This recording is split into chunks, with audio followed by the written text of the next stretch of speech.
Allez, salut les pitchouns, aujourd'hui petite vidéo sur une théorie qui nous vient d'un psychologue qui s'appelle Sternberg et que j'ai pu lire dans plusieurs articles, c'est la théorie triangulaire de l'amour.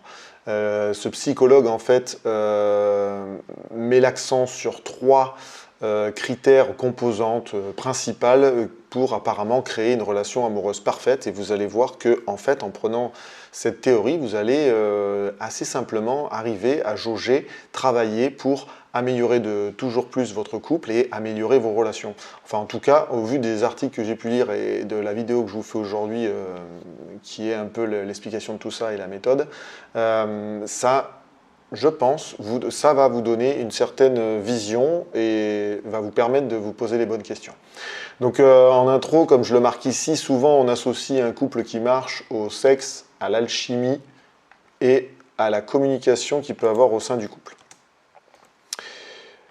Hop, voilà. À l'alchimie et à la communication qu'il peut avoir au sein du couple. Alors vous allez voir que Sternberg, avec sa théorie triangulaire de l'amour, emmène un petit peu ces trois composantes, mais les exprime d'une autre manière.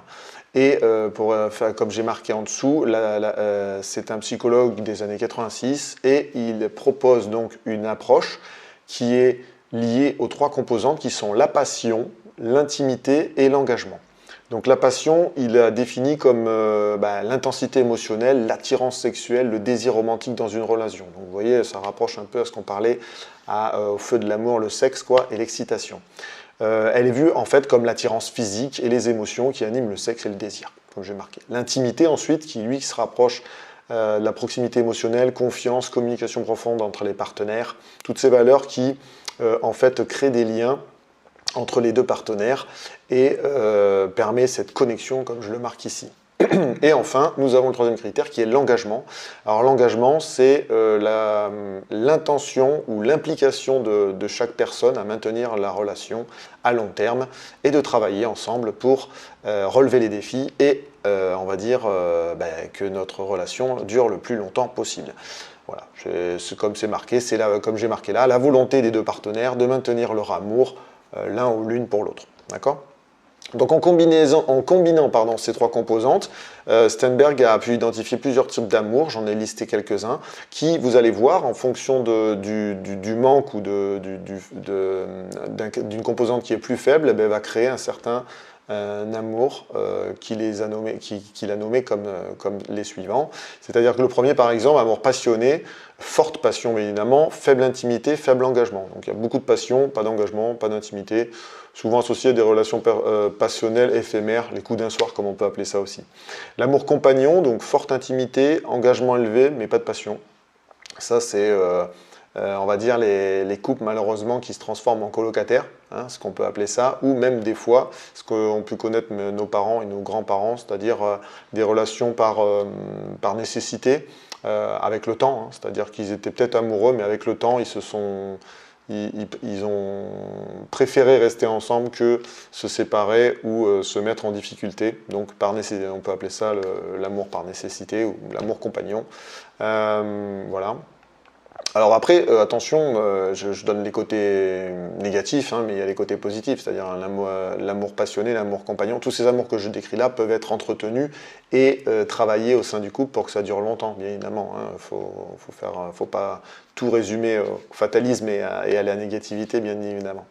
Ensuite, il y a l'amour romantique, donc vous l'avez compris, forte passion, intimité, mais pas d'engagement. Ça se revient souvent avec un peu l'amour passionné. C'est souvent les deux amours en fait, qu'on trouve dans les prémices d'une relation de couple, dans la période de l'amourance que je vous donne, que je vous dis, n'hésitez pas d'aller voir la vidéo que j'ai fait là-dessus, les deux même vidéos que j'ai fait là-dessus. C'est souvent les premiers temps, donc c'est là où on trouve tout beau chez notre partenaire, on est à fond dans le couple, on a les papillons comme on dit à chaque fois, enfin on est un peu en admiration, un peu une sorte de fan, de notre partenaire. Voilà, donc c'est l'amour romantique, l'amour passionné, souvent ça. Ensuite, nous avons un peu les deux autres, l'amour vide, un engagement sans intimité ni passion. Voilà, donc Il n'y a pas d'intimité, il n'y a pas de passion, il n'y a que de l'engagement. Là, pour le coup, l'amour vide, à l'heure actuelle, il ne dure pas très longtemps, parce que malheureusement, souvent, je pense que ça résume ou ça se conclut par la séparation, hein, tout simplement. Et l'amour fou, avec passion, engagement, mais aucune intimité. Voilà, bon, ça c'est peut s'approcher de l'amour passionné, mais là on est plus dans, il n'y a pas l'acte sexuel obligatoirement, là c'est vraiment la passion à travers, je sais pas moi, d'autres manières de faire, hein, c'est-à-dire dans les actions, dans la disponibilité, dans, pourquoi pas les échanges de messages pour montrer cet amour, etc.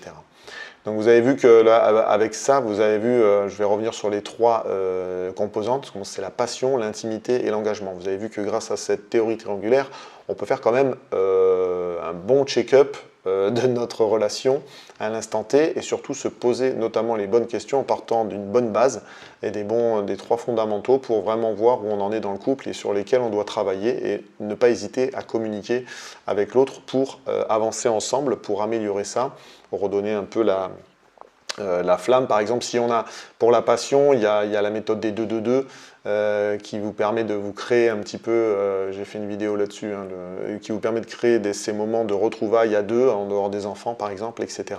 On peut avoir les petits jeux, par les messages, les sextos, comme on peut appeler ça, etc. L'intimité, bon, c'est personnel à chacun, on a une approche de l'intimité différente, bien évidemment. Il y a des gens qui sont un peu extravertis, d'autres assez timides. Donc ça se travaille à deux constamment, j'ai envie de dire. Et l'engagement, par la disponibilité, comme je l'ai dit, la présence, les actes. Les actes, par exemple, actes quotidiens bêtes, partage des tâches ménagères. J'ai vu des posts, alors ça c'est cool pour le coup, j'ai vu des posts sur les réseaux sociaux où les enfants filment leurs parents, et notamment leur papa, faisant des actes du quotidien d'amour, ce qu'on peut appeler ça d'amour, c'est-à-dire que par exemple, j'ai vu un post où un papa, le matin, sa fille se lève et filme son papa faire ses actions du matin.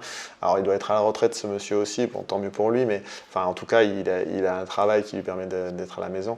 Et par exemple, dès qu'il se lève, il fait des tâches ménagères, donc elle le filme en train de passer la tondeuse, faire l'extérieur. Après il rentre, et là on est à peu près le matin, il sait que sa femme va se lever, il lui prépare le café, il fait la vaisselle avant que sa femme se lève. Voilà, ça c'est des petits actes, des petites actions, comme je dis, qui on va dire, font durer des couples parce que montrent votre implication et la présence et le soutien l'un envers l'autre. D'accord ? Je ne veux pas rentrer dans les amalgames. L'homme n'est pas en soutien de la femme, hein, et vice-versa. Il faut arrêter aussi ce beau cliché là où la maman est aidée par le papa. Non, non, les deux s'entraident, il n'y a pas un qui aide l'autre, les deux sont dans l'entraide constant.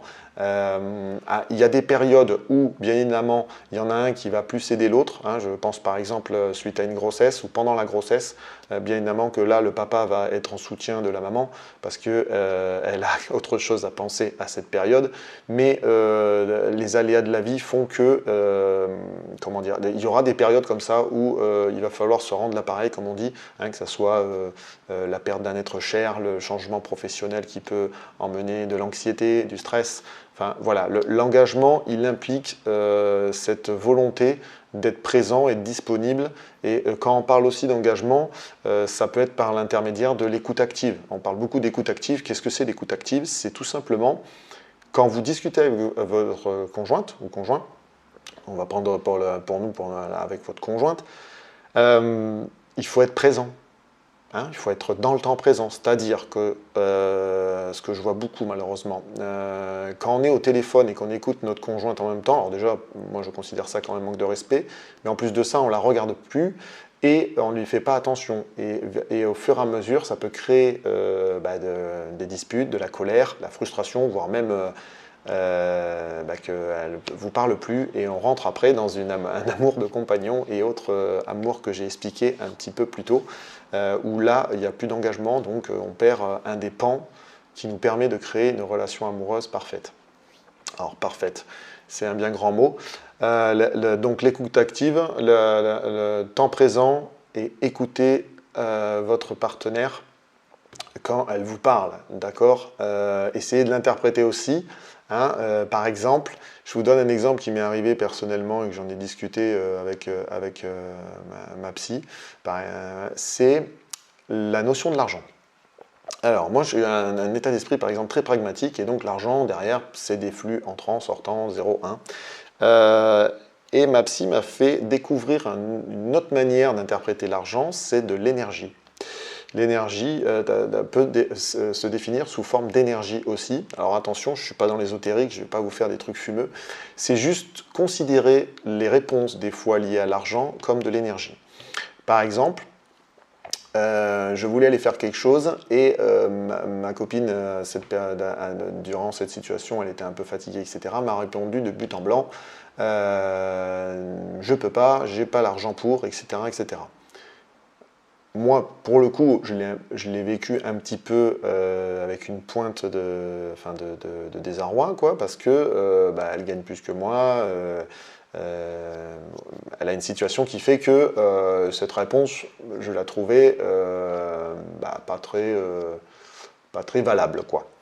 Et en fait, quand j'en ai discuté avec ma psy, elle m'a raconté cette histoire d'énergie. Et en fait, le fait de dire j'ai pas l'argent, etc., en fait, derrière, elle voulait dire qu'elle n'a pas l'énergie pour faire ce que je voulais faire ou le déplacement que je voulais qu'on fasse ensemble un week-end. Vous voyez ce que je veux dire, la notion d'énergie. Donc le travail que je suis en train de faire pour casser un peu mon esprit un peu trop rationnel, trop concret, trop pragmatique, c'est de des fois interpréter la notion de l'argent sous forme d'énergie. Voilà. Permet de se comprendre. Et bien évidemment, au-delà de ça, de la communication entre vous est très importante. Bien évidemment, cette théorie, comme je le marque après dans mon script, c'est que ce n'est pas une solution miracle, d'accord? Elle aide à comprendre les nuances de l'amour, elle aide à construire au quotidien une relation durable et qu'on se dit parfaite, sereine en tout cas, mais elle évolue en fonction des relations. Pourquoi? Parce qu'on a chacun notre éducation propre, on a chacun nos valeurs qu'on met en priorité par rapport à d'autres, et le but du jeu, c'est de les comprendre, de les évaluer grâce, pourquoi pas, à cette théorie, pour avancer ensemble, en discuter ensemble et avancer ensemble. D'accord? Ça s'adapte à plein de choses. Hein, les valeurs, par exemple, la confiance, le respect, les domaines, la parentalité, l'éducation, l'apprentissage. Enfin, voilà, il y a toutes ces choses-là. Par cette théorie, en tout cas, triangulaire, ça va vous permettre très vite de mettre des bases de réflexion et de vous poser les questions sur des bases assez simples, liées sur ces 3 critères que je répète, qui sont la passion, l'intimité et l'engagement.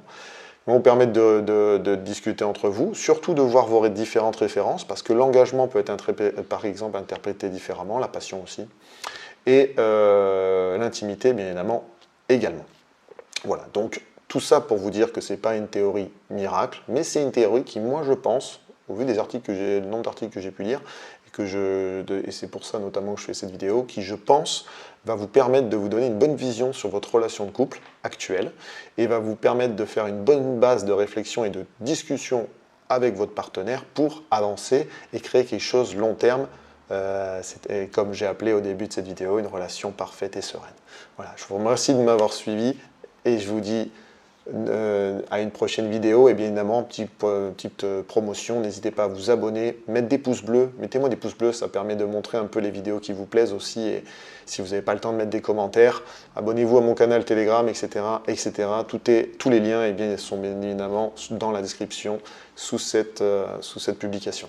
Voilà, je vous remercie encore de me suivre et je vous dis à une prochaine. Ciao, ciao.